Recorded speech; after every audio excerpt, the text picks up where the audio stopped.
Hi friends, welcome back to another video. दोस्तों, आज के इस वीडियो में मैं आपको बताऊंगा आप जावा स्क्रिप्ट में किसी भी इनपुट फील्ड का आप डेटा या वैल्यू को कैसे गेट कर सकते हैं। तो इस वीडियो को पूरा लास्ट तक जरूर देखना। तो चलिए वीडियो को शुरू करते हैं।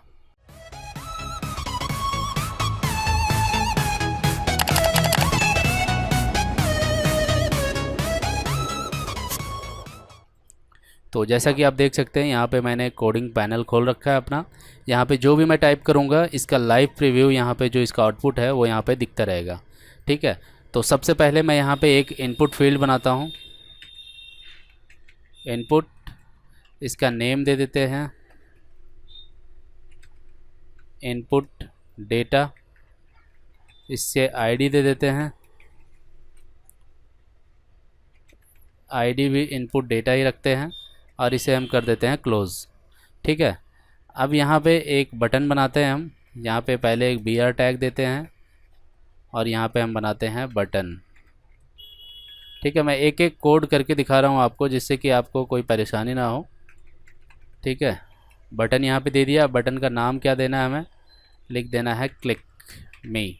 ठीक है, क्लिक मी। जब भी मैं इस बटन पे क्लिक करूँगा और जो भी इसके अंदर मैं लिखूँगा उसका मुझे यहाँ पे या फिर अलर्ट बॉक्स में या यहाँ पे मैं इसे देखने के लिए मांग दूंगा। ठीक है, पहले मैं आपको अलर्ट बॉक्स में दिखाऊंगा, फिर आपको यहाँ पे भी लिख के दिखाऊंगा कि जो भी इसके अंदर लिखूंगा मैं उसे मैं यहाँ पे क्लिक करने के बाद यहाँ पे आ जाए। और सबसे पहले मैं देखूँगा इसमें कि अलर्ट बॉक्स में आ रहा है या नहीं आ रहा। ठीक है, तो यहाँ पे आप देख सकते हैं बेसिक से हमने एक इनपुट फील्ड बना लिया, एक बटन बना लिया।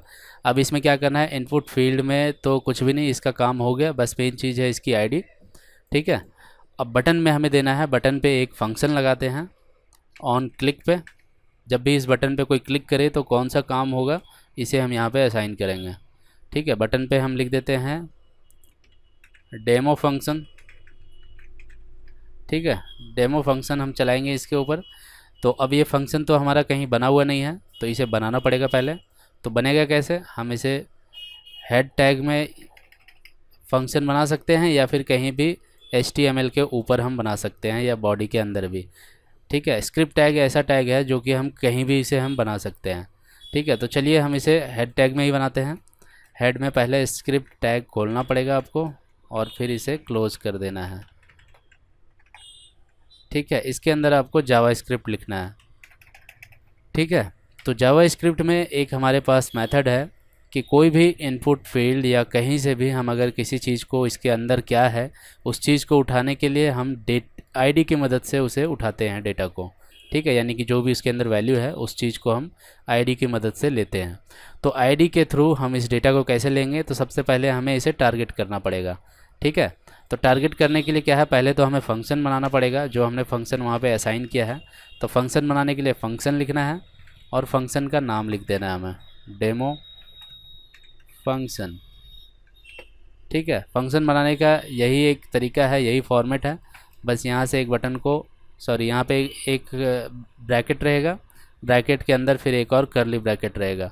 ठीक है, इसके अंदर हमें सारा कोड लिखना है। यानी कि जब इस बटन पे क्लिक होगा, यहाँ पे देख सकते हैं इस बटन पे जब भी क्लिक होगा तो हमारा ये फंक्शन रन होगा और इस फंक्शन के अंदर हमें क्या करना आना है इसका सारा डिटेल्स हम यहाँ पे देंगे। ठीक है, अब क्या करना है, हमें सबसे पहले इस इनपुट फील्ड को टारगेट करना है। टारगेट कैसे करेंगे, आईडी की मदद से। यानी कि अगर हम इसे टारगेट करेंगे तो ये कहाँ पे जाके ढूंढेगा, किसे ढूंढेगा, क्योंकि इसके अंदर और भी बहुत सारे एलिमेंट हो सकते हैं। तो एलिमेंट में सभी को एक आईडी प्रोवाइड करते हैं हम, जिसकी मदद से हम इसे यूनिकली आइडेंटिफाई कर सकते हैं कि हम इस इनपुट फील्ड की बात कर रहे हैं। ठीक है, अगर आपके पास बहुत सारा इनपुट फील्ड है तो सभी का नाम होगा कि ये इस इनपुट फील्ड नेम के लिए है, ये पासवर्ड के लिए है, ये डेट ऑफ बर्थ के लिए है, ये मोबाइल नंबर के लिए है। तो उसका नाम आप इसे आईडी उसी के अकॉर्डिंगली दे सकते हैं। मैं यहाँ पे आपको सिर्फ बता रहा हूँ तो इसलिए मैंने इनपुट डेटा लिख दिया। ठीक है, क्योंकि यहाँ पे सिंगल है। ठीक है, अब यहाँ पे क्या करना है, हमें इस इनपुट फील्ड को टारगेट करना है। टारगेट कैसे करेंगे, इसके लिए बना बनाया हमारे पास मेथड है document dot gate element by ID. आप देख सकते हैं यहाँ पे कैमल कैसिंग में मैं लिख रहा हूँ। कैमल कैसिंग क्या होता है, जैसे कि यहाँ पे आप देख सकते हैं गेट यहाँ पे लिखा मैंने, तो पहला वर्ड जो है इसका मतलब इस वर्ड का पहला अक्षर जो है छोटा लिखा, उसके बाद फिर बड़ा, फिर पूरा छोटा लिखा जाएगा, फिर दूसरा जो वर्ड आएगा उसका पहला लेटर जो है बड़ा होगा, बाकी सब छोटा होगा। इसी तरह से गेट एलिमेंट बाय आईडी लिखना है। यहाँ पे इन्वर्टेड कॉमा में आईडी का नाम लिखना है। आईडी हमारा क्या है, आईडी हमारा है इनपुट डेटा। तो इसे कॉपी करके यहाँ पे हम पेस्ट कर देते हैं, इनपुट डेटा आ गया। अब इसके अंदर हमें क्या लेना है, इसके अंदर हमें लेना है इसकी वैल्यू। ठीक है, इनपुट जो है, इनपुट के अंदर जो भी हम ये चीज़ डालेंगे तो इसकी वैल्यू हमें देखना है कि क्या है। तो यहाँ पे डॉट वैल्यू कर देंगे। ठीक है, और वैल्यू के बाद हम यहाँ पे कर देंगे सेमीकोलन दे देंगे। अब ये क्या होगा कि हमारा यहाँ पे का डेटा यहाँ तक आ गया। ठीक है, यहाँ पे आने के बाद अब क्या है, ये हमारा कहीं पे सेव नहीं हो रहा। ठीक है, तो यहाँ पे किसे वेरिएबल बना लेते हैं, वैर फाइनल डेटा। ठीक है, फाइनल डेटा के नाम से मैंने एक वेरिएबल बनाया। वेरिएबल बनाने का यही तरीका है, वैर लिखेंगे, उसके बाद कुछ भी वेरिएबल का नाम लिख देंगे। ठीक है, उसके अंदर हम इसे इसके अंदर हमने ये हमने सेव कर दिया। ठीक है, तो इसके अंदर जो भी डेटा होगा हमारा फाइनल डेटा के अंदर आके सेव हो जाएगा। ठीक है, अब इस फाइनल डेटा को हमें कहीं डिस्प्ले करवाना है, तो डिस्प्ले कहाँ पे करवाएंगे, हमारे पास 2-3 ऑप्शन है, डॉक्यूमेंट डॉट राइट है, कंसोल डॉट लॉग है, इसी तरह से एक अलर्ट भी होता है। ठीक है, तो हम यहाँ पे अलर्ट के अंदर दिखाएंगे इसे। अलर्ट के अंदर आप कुछ भी दिखा सकते हैं, यहाँ पे हेलो वर्ल्ड भी लिख सकते हैं, लेकिन ये स्टैटिक हो गया कि जो यहाँ पे लिखा हुआ है वही चीज़ हमें इसे क्लिक करेंगे तो यही चीज़ दिखेगा। लेकिन हमें डायनेमिक डेटा चाहिए, तो डायनेमिक डेटा के लिए हम यहाँ पे वेरिएबल का यूज़ करेंगे जो इसके अंदर हमारा इनपुट का डेटा है। ठीक है, अब यहाँ सेमीकोलन से इसे बंद करते हैं। अब क्या होगा इसे एक बार समझ लेते हैं। जब भी मैं इसमें कुछ इनपुट करूँगा और इस पर क्लिक करूँगा तो ये हमारा फंक्शन रन होगा। ये देख सकते हैं डेमो फंक्शन चलेगा। डेमो फंक्शन यहाँ पे आएगा, यहाँ पे देखेगा इसके अंदर ये सारी कोड लिखी हुई है। ठीक है, तो ये सबसे पहले जाएगा यहाँ से उठा के डेटा को वेरिएबल में डालेगा और उसी वेरिएबल को यहाँ पे हमें अलर्ट में शो करवा देगा। ठीक है, तो अब देखते हैं यहाँ पे क्लिक करके, यहाँ पे मैं लिखता हूँ हेलो वर्ल्ड। अब मैं यहाँ पे क्लिक करूँगा तो ये चला नहीं, देखते हैं क्यों नहीं चल रहा भाई। हाँ जी, देख सकते हैं मैंने गलती क्या करा है, यहाँ पे ऑन क्लिक नहीं लिखा, यहाँ पे ऑन लिक हो गया। ठीक है, तो ऑन क्लिक जैसे ही मैं इसे करके यहाँ पे क्लिक करता हूँ, फिर से मैं लिखता हूँ यहाँ पे हेलो वर्ल्ड। अब मैं इस पर क्लिक करता हूँ तो आप देख सकते हैं हेलो वर्ल्ड, यहाँ पे जो भी मैंने लिखा वो यहाँ पे आके बता दिया हमें कि ये हमने लिखा है। ठीक है, अब इसे ओके करके फिर से हम अब कुछ और डाल सकते हैं यहाँ पे, जैसे मैं लिख देता हूँ मल्टी केयर करके और इस पर क्लिक करेंगे तो हमारे यहाँ पे मल्टी केयर आ गया। ठीक है, तो कुछ भी लिख सकते हैं यहाँ पे XYZ जो भी लिख के यहाँ पे क्लिक करेंगे ये हमारा यहाँ पे शो करेगा। ठीक है, तो अब चलिए मैं आपको दिखाता हूँ कि ये चीज़ जो है, जो भी मैं यहाँ पे टाइप करूँ, यहाँ पे क्लिक करने के बाद यहाँ पे हमें लिखा हुआ आना चाहिए। ठीक है, तो इसके लिए हमें यहाँ पे एक डेमो कुछ बनाना पड़ेगा। ठीक है, यानी कि हवा में इसे हम ऐड नहीं कर पाएंगे, यहाँ पे पहले हमें कुछ एलिमेंट को बनाना पड़ेगा। तो एलिमेंट बनाने के लिए क्या कर सकते हैं, हम नॉर्मल p टैग ले सकते हैं, इसे आईडी हम दे देते हैं, टारगेट नाम से लिखते हैं इसे, और इसे सिंपल p टैग आप लोगों को नहीं पता है तो आप नीचे कमेंट करके हमसे पूछ सकते हैं, मैं उसके बारे में बताऊंगा। नॉर्मली ये पैराग्राफ टैग होता है ये। ठीक है, अब देख सकते हैं यहाँ पे अभी जो भी मैंने बनाया है इसे, यहाँ पे आपको कुछ भी नहीं दिखाई देगा। अगर मैं यहाँ पे कुछ टाइप करूँ तो यहाँ पे दिखाई देगा कि ये चीज़ है। ठीक है, तो इसी जगह में ये जो भी आप लिखेंगे यहाँ पे तो इसी जगह में लिख के आएगा। ठीक है, उसके लिए क्या करना होगा हमें, यहाँ पे आप देख सकते हैं आईडी तो हमने दे दिया इसे टारगेट। ठीक है, अब यहाँ पे हमें इसे यूज़ करना है इस चीज़ को। मैं अलर्ट को बंद कर देता हूँ। अब फिर से जो है हम यही चीज़ लिखेंगे क्योंकि अब हमें इसे टारगेट करना है।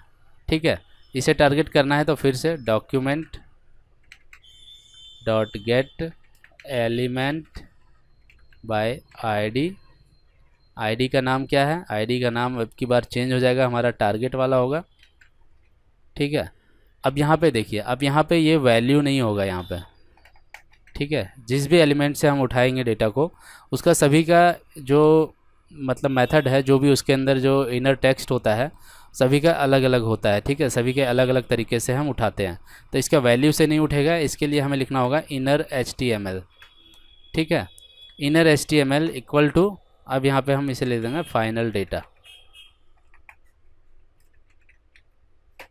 ठीक है। अब समझते हैं इस कोड को क्या हुआ है इसमें, देख सकते हैं यहाँ पे मैंने इसे टारगेट किया, यहाँ पे हमने इस चीज़ को टारगेट कर लिया। अब इसके अंदर हमें क्या लिखना है, तो हमने दे दिया है इसे ये इनर HTML, यानी कि इसके इनर HTML यानी कि ये चीज़, ठीक है।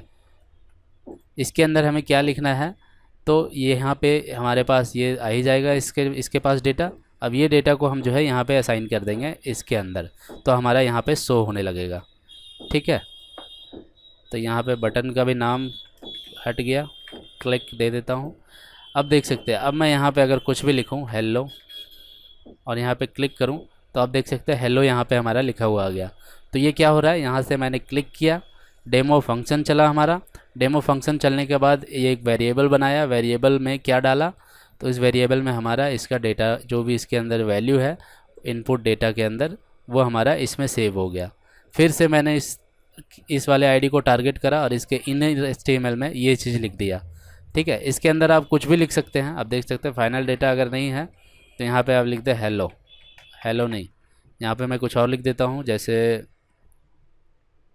न्यू दिल्ली, ठीक है। अब मैं यहाँ पे क्लिक करूँगा, यहाँ पे कुछ डालने की भी ज़रूरत नहीं है, यहाँ पे न्यू दिल्ली लिख देगा ये, देख सकते हैं न्यू दिल्ली, ठीक है। क्यों ऐसा क्यों लिखा, ऐसा इसलिए लिखा क्योंकि यहाँ पे हमारा न्यू दिल्ली पहले से स्टैटिकली यहाँ पे दिया हुआ है, इसे कहते हैं हार्ड कोडिंग। तो हार्ड कोडिंग में यहाँ पे हमारा दिया हुआ है पहले से। अब हमें इसे डायनेमिक बनाना है, डायनेमिक बनाने के लिए हमें यहाँ पे वेरिएबल को सप्लाई करना होगा डेटा, ठीक है। अब हम यहाँ पे जो भी लिखेंगे, अब क्लिक करने पे कुछ नहीं चलेगा, ठीक है। अब जब यहाँ पे हम कुछ लिखेंगे तो उसी चीज़ को यहाँ पे ये लिख देगा, ठीक है। अब यहाँ पे एक चीज़ और लिख सकते हैं आप, उसे क्या कर सकते हैं, जैसे यहाँ पे हमें दोनों पहले मतलब स्टैटिक वाले को भी देना है और हमारे पास वेरिएबल वाला भी डेटा चाहिए, तो उसके लिए क्या लिखते हैं, जैसे मैं लिखता हूँ हाय, ठीक है। अब यहाँ पे किसी का मैं नाम लिखता हूँ रवि और क्लिक करता हूँ, तो देखना क्या होगा, हाय रवि, ठीक है। यानी कि हम यहाँ से पहले से कुछ स्टैटिक वर्ड को लिख सकते हैं या स्ट्रिंग को दे सकते हैं, उसके साथ हम यहाँ पे ये जोड़ सकते हैं कि इसके अंदर जो नाम है सो, ठीक है। अब इसके आगे भी और अगर कुछ करना है तो फिर से प्लस का साइन देंगे, इन्वर्टेड कॉमा 2 देंगे और यहाँ पे लिख देंगे हाउ आर यू और यहाँ पे क्वेश्चन मार्क में। अब देखना क्या होगा, राकेश, मैंने अपना नाम लिखा या किसी का भी नाम लिखा, अब मैं क्लिक करता हूँ, आप देख सकते हैं क्या लिखा हुआ गया, हाय राकेश हाउ आर यू, ठीक है। तो इस तरह से जावास्क्रिप्ट की मदद से आप बहुत ही मज़ेदार चीज़ें कर सकते हैं। तो इस वीडियो में बस इतना ही। अगर ये वीडियो पसंद आया तो इसे लाइक कर दें। और हाँ, मल्टी कोडिंग आप देख सकते हैं, यहाँ पे मल्टी कोडिंग का मैंने एक चैनल बनाया है, तो यहाँ से जिसे भी कोडिंग में इंटरेस्टेड है जो भी, आप वहाँ जाके हमें सब्सक्राइब कर लीजिए, उसमें बहुत सारे वीडियो मैं लाऊँगा, ठीक है।